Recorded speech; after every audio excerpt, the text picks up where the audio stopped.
할렐루야. 오늘도 수요 기도에 참여한 여러분 환영하며 축복합니다. 오늘도 함께 말씀 속의 기도의 제목을 찾아 간절한 마음으로 기도할 때 우리의 기도를 들으시는 우리 살아계신 주님과 깊은 영적 교제를 나누는 은혜의 시간이 되기를 주님의 이름으로 축원합니다. 오늘은 사무엘하 20장 4절에서 26절까지의 말씀으로 성도가 지켜야 할 것이라는 제목으로 은혜를 나누고자 합니다.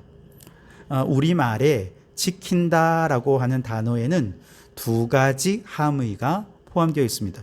첫째는 준수한다라는 뜻입니다. 교통법규를 지키고 질서를 지키고 규칙을 지킨다라고 할 때 그것들을 다 준수한다라는 의미가 있죠. 두 번째 지킨다라는 말은 보호한다라는 뜻도 있지 않습니까? 청소년들을 유해 환경으로부터 지켜주어야 한다. 위기에 처한 사람들을 지켜주어야 한다라고 말할 때 여기에는 보호한다라는 의미가 담겨져 있죠. 오늘은 지난 시간에 이어서 세바 반란 사건을 이제 좀 더 자세히 살펴보려 하는데요. 그 내용에는 첫 번째로 지켜야 할 것, 즉 준수해야 할 것을 준수하지 못해 생긴 불상사에 관한 얘기가 나오고요. 둘째는 지켜야 할 것, 즉 보호해야 할 것들을 잘 보호해서 복을 받은 한 여인에 관한 이야기가 등장합니다. 내용으로 들어가 보면 우선 예루살렘 성으로 환궁하는 과정에서 다윗은 유다 지파에게만 도움을 구하면서 나머지 10지파 북이스라엘 사람들에게 그만 신뢰를 잃어버리게 되죠. 그 결과 세바가 나팔을 불며 반역을 하게 됩니다. 다윗도 세바의 반역을 진압하기 위해 군사들을 동원하는데 다윗의 군사령관은 누가 뭐래도 요압 아닙니까? 그런데 이때만큼은 다윗이 요압을 내세우지 않고 아마사에게 군사령관의 역할을 맡기면서 군사를 모아 반란을 진압하라 하는 명령을 내립니다. 4절과 5절에 보시면 왕이 아마사에게 이르되 너는 나를 위하여 3일 내로 유다 사람을 큰 소리로 불러 모으고 너도 여기 있으라 하니라. 아마사가 유다 사람을 모으러 가더니 왕이 정한 기일에 지체된지라 그랬어요. 여러분, 이 아마사 누굽니까? 다윗의 누이 아비갈의 아들, 즉 다윗의 사촌입니다. 그리고 압살롬이 반역할 때 다윗을 떠나 압살롬의 편에서 군대 장관까지 활동했던 사람이었습니다. 즉 반역군의 앞잡이였던 사람에게 다윗이 군사와 무기를 다 내어준 거죠. 이건 굉장한 모험이었습니다. 근데 다윗이 이렇게 모험을 해야 했던 두 가지 이유가 있었는데요. 첫째는 압살롬의 반역과 다윗의 환궁 과정에서 북이스라엘 사람들의 민심이 다윗에게서 다 돌아서 버렸기 때문에 다윗은 이 북이스라엘 사람인 아마사를 공식적인 군사령관의 지위에 세우고 전쟁까지 맡기게 되면서 그에게 신뢰를 주면서 이 북이스라엘 백성들이 다시 마음을 돌이킬 수 있도록 그렇게 기회를 마련해 준 것이었습니다. 두 번째로 아마사를 군사령으로 세운 또 다른 이유는 압살롬을 죽이지 말라고 그렇게 명령을 했는데 왕의 명령을 어기고 압살롬을 죽였던 저 요압 장군의 힘이 이제 너무 커져 버린 거예요. 다윗이 통제할 수 있는 범위를 넘어서 버린 것이죠. 그래서 누군가 요압을 좀 견제해 주는 사람이 있었으면 좋겠는데 그러려면 북이스라엘을 뒷배경으로 하고 있는 아마사를 군사령관으로 세우면 서로 견제하면서 요압의 힘을 약화시키고 왕의 권한을 강화할 수 있겠다라고 생각했던 것이죠. 다윗은 이것이 최선의 방법이라 생각하며 행했지만 이 일은 군대 장관으로서 다윗을 위해 지금까지 생명 걸고 일해왔던 다윗의 최측근 요압과 또 요압이 속한 유다 지파 사람들의 마음을 굉장히 상하게 하는 일이 되어버리고 말았습니다. 말씀드린 대로 다윗이 환궁하는 과정에서 유다 사람들에게만 접촉했던 것이 북이스라엘 사람들에게 마음을 상하게 한 것이 첫 번째 실수였다면 세바를 반역을 진압하는 과정에서 아마사에게 반란을 진압하는 총책임을 맡긴 것은 유다 사람들의 마음을 상하게 하는 두 번째 실수가 되고 말았던 것이죠. 문제는 이것이 단순히 그들의 마음을 상하게 한 것만이 아니었습니다. 그 과정에 하나님의 말씀의 원칙이 지켜지지 않았다는 것이 더 큰 문제였습니다. 다윗이 아마사에게 유다 사람들을 소집하라 명령을 내렸지만 이 일이 지체되었다 그러지 않습니까? 왜 지체되었을까? 몇 가지로 생각해 볼 수 있는데, 첫째는 아마사가 그렇게 능력 있는 사람이 아니었기 때문일지 모릅니다. 그럴 가능성이 충분히 있습니다. 그럼 그가 이전에 압살롬의 군대 장관으로 있을 때도 다윗과 맞서서 패배했잖아요. 그렇게 참패를 당한 것으로 미루어 볼 때 아마 아마사가 그렇게 능력 있는 사람은 아니었던 것이다. 두 번째로 그가 압살롬의 군대 장관을 지내다가 금세 다윗의 군대 장관을 맡게 되면서 자기 스스로도 지금 정체성이 헷갈리는 거예요. 갈피를 못 잡으니까 그만 계획한 일들이 제대로 수행되지 못한 것이죠. 세 번째로 유다 지파 사람들이 아마사에게 아마 적극적으로 협조하지 않았을 거예요. 그래서 우리 발람군을 진압하기 위해 군대를 모읍니다. 오십시오 하는데 아마사가 얼마 전까지 반란군이었던 사람이 이제 반란군을 진압할 테니 사람들을 모은다, 군사들을 모은다, 이해할 수 없고 믿을 수 없고, 그래서 사람들이 적극적으로 따라줄 수가 없었던 것이죠. 문제는 이처럼 무능하고 불미스러운 과거 경력을 가진 사람을 다윗이 군대 장관에 임명한 것, 이거 결코 의롭거나 정당한 것이 아니었다는 거죠. 앞서 말씀드린 대로 개인적인 반감을 가진 요압을 견제하고 자신의 정치적 기반을 다지기 위한 그야말로 인간적인 방편에서 나온 조치, 혹은 정치적인 계산에 따라 나온 조치였던 것이죠. 생각해 보십시오. 인사권을 가진 사람이 나하고 친하다고 중책에 앉히고 내 말 잘 안 들으면 저 한직으로 내보내는, 이렇게 인사권을 남발한다면 그런 불의하고 불법한 일이 어디 있겠습니까? 누가 그런 지도자를 따르겠냐는 거죠. 비단 인사권만의 문제는 아니에요. 지금은 은퇴하신 포항중앙교회 서임중 목사님의 책에 보니, 목사님은 목회를 처음 시작하면서 한 가지 원칙을 세웠다는 거예요. 만일 누군가 나에게 다른 사람에 대해 나쁘게 말한다면 절대로 그 말을 믿지 않고 오히려 그렇게 나쁜 소식을 전하는 그 사람을 더 나쁜 사람이다 라고 여기기로 생각했다는 것이죠.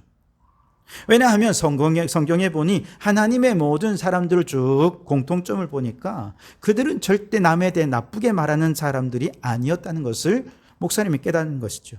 그래서 목사님은 목회하는 내내 이와 같이 성경에서 추출된 성경적 원칙을 성도들에게 적용하고 그렇게 이야기해 주었습니다. 그랬더니 성도들은 우리 목사님 앞에서는 절대 다른 사람들에 대해 부정적인 얘기해서는 안 되는구나 인식하게 되었고, 더 나아가서 이 원칙이 목사님뿐만 아니라 온 성도들에게도 같은 원칙으로 적용이 된 것이죠. 그러다 보니 성도들끼리 3, 4, 5 모여 앉아 얘기할 때도 원망 얘기, 불평 얘기, 부정적인 얘기는 하지 않더라는 거예요. 오히려 불평 얘기를 하는 사람들하고는 멀어지려고 하고, 감사와 축복을 이야기하는 사람, 은혜 받은 이야기하는 사람 더 가까이 하면서 교회가 너무나도 축복과 감사가 넘치고 은혜가 가득한 교회로 세워질 수 있었다는 것입니다. 정말 좋은 성경적인 원칙인 것 같습니다. 저는 우리 교회도 타인에 대해서 부정적인 말 하지 않기, 그런 말 하는 사람을 더 나쁜 사람으로 여기고 그를 가까이 하지 않기, 이런 성경적인 원칙을 정하고 이제 우리도 감사와 축복과 은혜로운 이야기를 나누는 것, 이것이 우리 교회의 원칙이 되었으면 좋겠습니다. 우리 교인들뿐만 아니라 교인들끼리 모여 앉으면 교회 얘기뿐만 아니라 또 정치 얘기도 하잖아요. 이런 얘기 하다 보면 또 부정적인 얘기 할 수밖에 없고 서로 감정이 상할 수도 있습니다. 그러니 우리는 정치 얘기 안 했으면 좋겠고요. 혹시 하더라도 긍정적이고 소망이 넘치는 이야기만 얘기로 나누는 것, 이것이 우리 교회의 원칙이 되었으면 좋겠어요. 그래서 우리 성도교회도 성경적인 원칙을 정하고 그 성경적인 원칙을 목회자와 온 성도들이 준수하고 잘 지키고 실천해서 우리 교회가 축복과 감사와 은혜가 넘치는 행복한 교회로 서갈 수 있기를 주님의 이름으로 축원합니다. 다윗이 술수와 잔꾀와 인간적인 계산으로 아마사를 군대 장관에 임명하니 어떤 일이 벌어졌습니까? 자꾸 계획하던 일이 지체되고 늦어지는 겁니다. 그래서 다윗은 요압의 동생 아비새에게 군대를 모아 출전해라 명령을 내립니다. 아비새가 출전할 때 요압도 함께 참전을 하죠. 그런데 세바의 반역을 하기 전에 군사를 모집해서 뒤늦게 내려오는 저 아마사를 기브온에서 만났어요. 그리고 요압이 그를 살해하고 말았죠. 아마사의 시체는 그냥 밭에 던져버리고 그들의 군대는 세바의 반역을 진압하기 위해 세바를 뒤쫓아갔습니다. 한편 이렇게 요압의 군대에 쫓기던 세바 반란군은 벳마아가 지방의 아벨이라는 성으로 들어가 숨었습니다. 뒤따라오던 노련한 장수 요압은 이런 성읍을 어떻게 점령해야 할지 너무나도 잘 알았습니다. 그래서 먼저 성읍을 에워싸고 물길을 차단하고 일사불란하게 모든 군사들이 총동원되어서 언덕에 아벨 성의 높이만큼 높은 토성을 쌓아 올린 후 성을 파괴하고 공격하기 위한 준비를 행해 나갔던 것이죠. 근데 그 모습을 아벨성 안에 있던 한 지혜로운 여인이 다 보았습니다. 그리고 요압에게 조용히 나와서 중재를 시도하죠. 오늘 18절 19절에 보시면 여인이 말하여 이르되 옛사람이 흔히 말하기를 아벨에게 가서 물을 것이라 하고 그 일을 끝내었나이다. 나는 이스라엘에 화평하고 충성된 자 중 하나이거늘 당신이 이스라엘 가운데 어머니 같은 성을 멸하고자 하시는도다. 어찌하여 당신이 여호와의 기업을 삼키고자 하시나이까 하니 그랬습니다. 아벨이라는 성에는요, 예부터 인생에 풀지 못한 여러 어려운 문제들이 있으면 그 성에 지혜자를 찾아가서 지혜를 구하고 또 답을 묻던 그런 지혜자들이 많은 성이었다는 거예요. 그래서 누군가는 우리 이스라엘의 어머니 성이다 이렇게 말을 하기도 하고, 이렇게 말씀과 지혜자가 많은 이 성을 하나님의 기업이다 이렇게 불렀다는 것이죠. 그런데 이 성에 세바가 찾아든 것이죠. 그 세바 한 사람 때문에 성의 사람들이 다 죽는다면 이건 이 나라의 지혜자도 같이 잃게 되는 것이고 하나님의 기업도 잃어버리는 것이 되니 이건 하나님 나라의 큰 손해가 되는 일 아니겠습니까? 그렇게 얘기하자 요압이 한번 물러섭니다. 20절에 요압이 대답하여 이르되 결단코 그렇지 아니하다. 결단코 그렇지 아니하다. 삼키거나 멸하거나 하려 함이 아니니 라고 말하면서 세바만 내어주면 우리가 이 성벽에 대해 물러가겠다. 이 묶였던 걸 풀고 물러가겠다라고 제안을 하게 되죠. 그러자 이 지혜로운 여인이 성 안으로 들어가서 성 안에 지혜로운 자들을 모아놓고 주민들을 설득했고 결국 세바 한 사람만 죽여서 그 머리를 던져주니 반란이 진압되었고 요압의 군대가 예루살렘으로 돌아가게 됩니다. 20장 마지막 부분에는 다윗 왕국의 관리들 명단이 기록되어 있는데 군대의 지휘관은 역시 요압이 굳건하게 지키는 모습을 보여주며 끝이 납니다. 자, 여기서 지혜로운 여인이 이 성읍을 보호하고 지켜낸 방법이 뭐냐? 이 여인이 요압과 단판을 지을 때 아벨성을 뭐라고 했다고요? 여호와의 기업이라고 했다고요. 어머니 성이다 이렇게 불렀다고요. 그러면서 어떻게 여호와의 기업을 파멸하고 삼키려 하시는 겁니까? 혼을 냅니다. 그래서 요압이 화들짝 놀라죠. 어이쿠 결단코 그렇지 아니하다. 결단코 그렇지 아니하다. 두 번이나 반복해서 이 성을 멸하지 않을 거라고 말하는 것이죠. 사실 원래 요압은 전쟁만 생각하는 사람, 전쟁꾼이잖아요. 군인입니다. 그러니 반란군을 진압하는 핵심은 성이 무너지는 게 중요한 게 아니에요. 다 파괴하고 무너뜨리더라도 반란군을 진압해야 이 반란이 끝난다고 생각을 했던 거죠.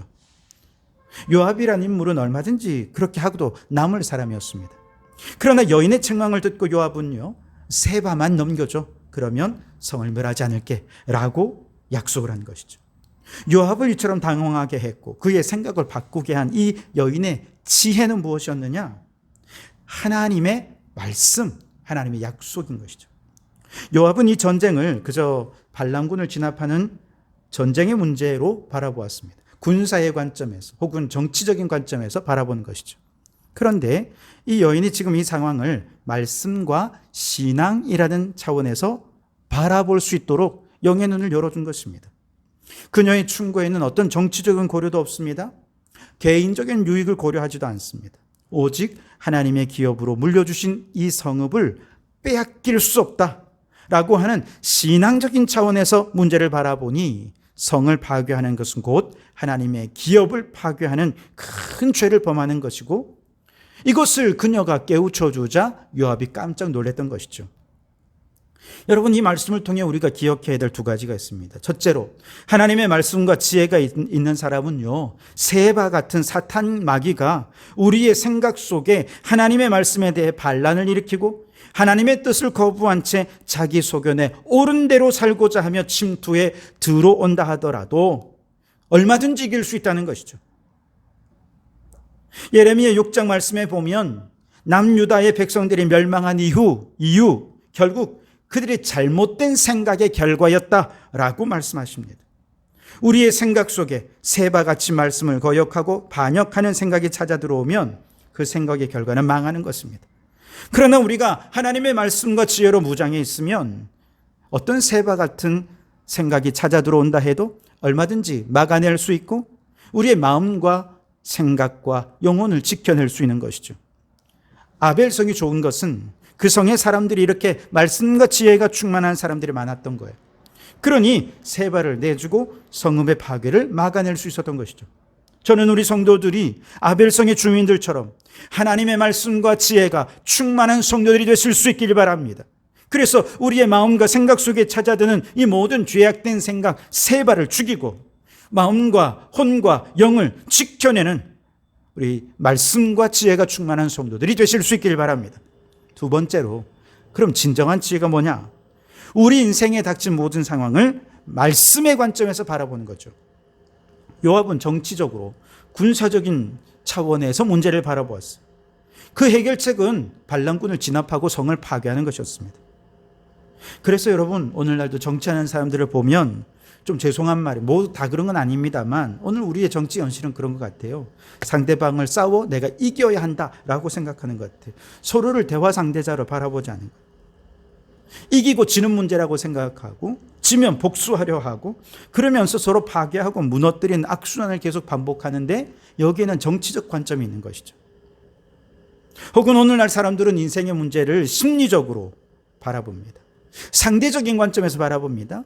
그러면서 사람마다 생각이 다르고 성향이 다르니 그렇게 생각할 수도 있지 라고 생각하면서 하나님의 말씀을 반역하는 새바가 우리의 생각 속에 들어오는데도 그걸 그냥 그대로 용인해 두더라는 것이죠. 그러나 새바가 우리의 생각 속에 살아있는 한 우리는 늘 억울하고 원망스럽고 불평하며 죄 가운데 살아갈 수밖에 없어요. 근데 정말로 우리가 지혜로운 자가 되려면 우리 인생에 닥친 문제들을 하나님의 말씀의 관점에서 바라볼 수 있어야 하는 것입니다. 그러면 하나님의 기업인 우리의 영혼, 우리의 마음을 지키는 길, 그것은 바로 새바를 멸하는 것이다 라고 하는 것을 깨닫게 되죠. 잠언 4장 23절에 우리 지킬 만한 것보다 내 마음을 지키라, 이에서 생명이 난다라고 말씀하고 있지 않습니까? 우리의 마음, 우리의 생각, 우리의 영혼을 지키는 것은 내 안에 영적 생명을 파괴하는 저 새바라고 하는 마귀가 주는 생각들을 멸하고 하나님의 말씀과 지혜로 충만한 마음이 되게 하는 것이라는 거죠. 바라기는 우리 성도들이 이처럼 말씀으로 인생의 문제들을 바라보는 말씀의 관점이 열려지기 바랍니다.